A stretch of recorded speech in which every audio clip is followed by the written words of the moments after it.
Okay, time for a new video, and whether you are somebody new to my channel or you are returning to my channel to watch this video, it is greatly appreciated. As always, I'm filming this in one go, so if I stumble over my words going forwards, I apologise in advance. And as always, I apologise in advance too if the quality of this video is fairly poor. If there's any lag, anything like that at all, sadly it cannot be helped, and hopefully it's not too much of an issue for you.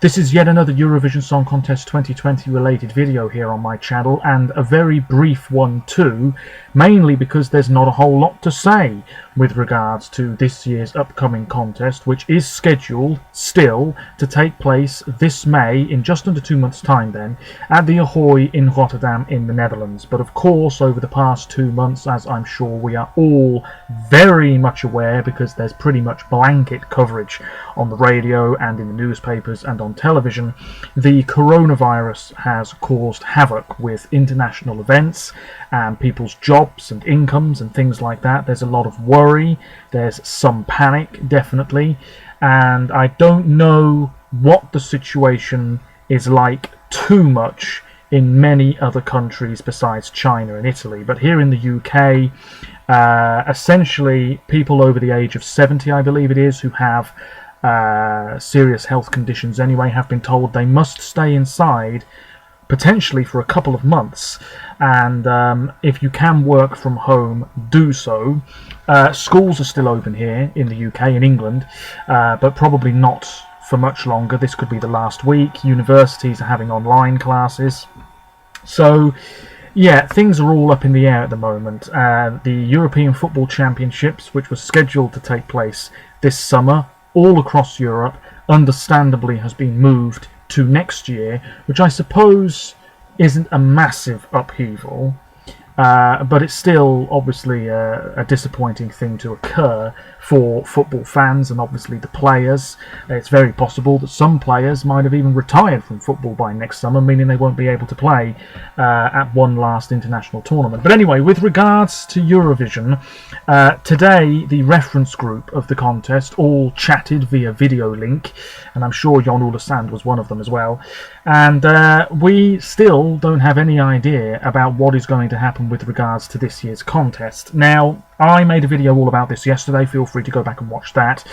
Having thought about it a bit more, I feel it's one of two choices now.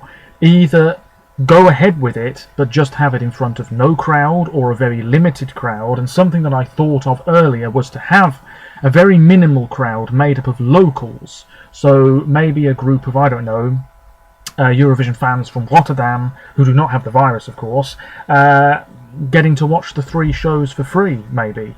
I don't know. Of course, moving Eurovision is a massive upheaval. You've got to think about the jury members, you've got to think about the stage constructors, you've got to think about the commentators, and how the whole,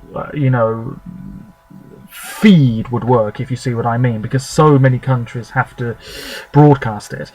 It would be, really difficult to achieve. But the other option is to just postpone it until later in the year. I feel, I don't know about you, but I feel quite confident that this pandemic will slow down, possibly by July or August. It won't completely go away, there will still be many new cases and sadly many deaths, but hopefully by the summer it will have slowed down quite significantly. Anyway, this is the statement that the EBU put out earlier today. It's on their Twitter page, all their social medias. It says the following, you've probably seen it. "We know you are anxiously waiting news about the future of this year's Eurovision Song Contest. With a constantly changing situation regarding coronavirus and a large number of people to consult, every important element needs to be taken into consideration. Please bear with us, we hope to have more information shortly." I would assume that there will be conversations ongoing potentially for the rest of this week regarding this year's contest. One thing is for sure, Rotterdam needs to host. They deserve to. To have it taken away from them would be really devastating. Having Eurovision take place would be fantastic in terms of bringing people together, which is what Eurovision has always been about. It brought together a war-torn Europe. They've never missed a year since 1956. And one thing's for sure, because a lot of people are in self-isolation, the television ratings would be absolutely huge, I'm sure. But there is a lot of things to consider, absolutely. Every single broadcaster will have a say. You know, you might get one country saying, we do not want Eurovision to go ahead this year, and you might get another country saying, let's do this, we're ready. So, like I say, it's a very, very difficult decision, and I can't imagine how stressful it is for all of the broadcasters, the delegations, the reference group, Jon Ole Sand, his last year in the role of executive producer. Very, very difficult. Anyway, the second part of this video, and I've held off doing this for quite some time, but I feel I now have, certainly not a massive audience, ladies and gentlemen, but I have a very satisfying number of subscribers, and I'm very grateful to all of you that are subscribed to my channel and leave comments. Really appreciated. I want to do a Q&A video. And what I'll do is I'll obviously be keeping this video online. I will be keeping an eye on any questions that come in. And feel free, you know, if you follow me on Twitter, feel free to ask me questions that way too. And hopefully if I get enough, and only if I get, you know, a decent number, I will be filming a video at some point within the next week answering your questions. And they can be anything at all. Obviously I am expecting them to have a more Eurovision-esque slant to them.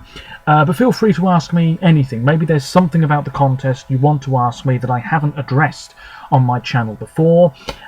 Maybe you have some video requests. That would be great, particularly if this year's contest is postponed. Then filling the summer with other Eurovision related videos would be fantastic. So if you've got any ideas, do let me know, much appreciated. But any questions, anything at all, obviously anything too personal, I'm not expecting anything too personal, but anything like that I'll dismiss, just because, you know, it makes sense to. But anything else, anything Eurovision related, anything at all, feel free to leave as many questions as you like. And if I get, you know, 10, 15, maybe 20 plus, that would be amazing. I will answer as many as I can, if not all of them, potentially in my next video. Although I am expecting my next video to be more of the same, really, talking about what we know about this year's contest, whether it will go ahead or not, etc, etc. Anyway, that's really all I have to say. It's challenging times, ladies and gentlemen, but I feel very confident that this soon will pass, but how soon is anybody's guess. Apologies for the quality, as always, and yeah, feel free to leave questions if you so wish. Until next time, thank you very much for watching. Let me know your thoughts in the comments below, and bye for now.